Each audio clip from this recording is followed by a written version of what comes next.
Hello, I'm Ken Fobb. This is NewsNet, Baton Rouge. Grab a tea or coffee as I go over with you headlines and news from our local area and region. From the west side of the Mississippi River in Glenn, Louisiana, 6 adults and 1 teenager are facing charges for the Valentine's Day massacre of a pregnant lady and her unborn child. While in her house on Russell Lane in Glenn, a 25-year-old, 6 months pregnant woman by the name of Ariel Edwards was shot to death, along with her unborn child, which did not survive. 2 men accused in their killing were arrested in Texas recently and were brought back to Point Coupee Parish, according to authorities. 4 other people suspected of being connected to these crimes were previously arrested, and they still remain in jail. But now, the 2 suspected killers, who are from the Glenn area, have finally been captured in the state of Texas. Trevion Robinson, a 19-year-old, and Andre Griffin, a 22-year-old, are the names of these men. They have been charged with first-degree murder, first-degree feticide, and with other crimes. They have been booked into jail. Investigators are saying that the shooting into the house on Russell Lane, in which Ariel Edwards and her unborn child were killed, appears to have been a targeted drive-by shooting. The previously arrested suspects who were involved are Jericho Hamburg and Nicholas Robinson, who are both 21 years old. They have been booked as principals to murder, as well as a 16-year-old male who was booked on the same charges.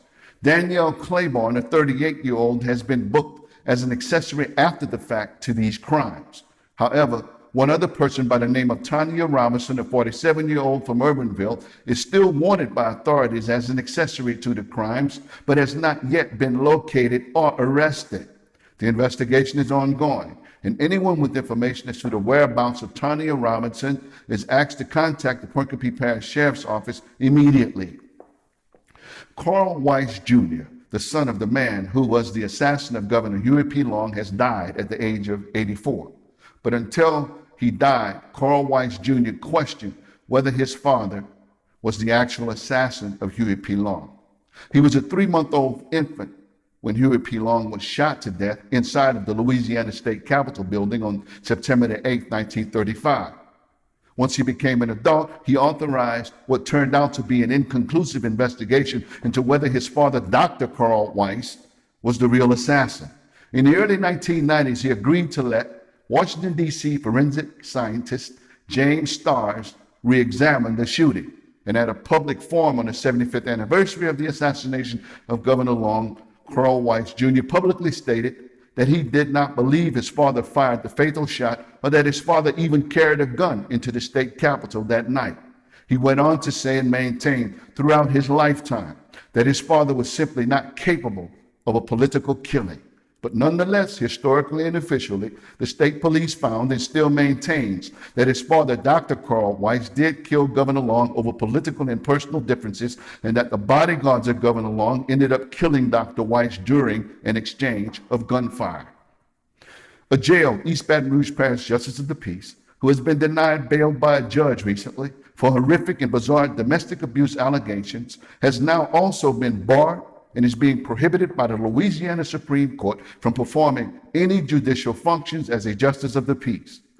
The Louisiana Supreme Court signed an order on Thursday and published it on its website on Friday.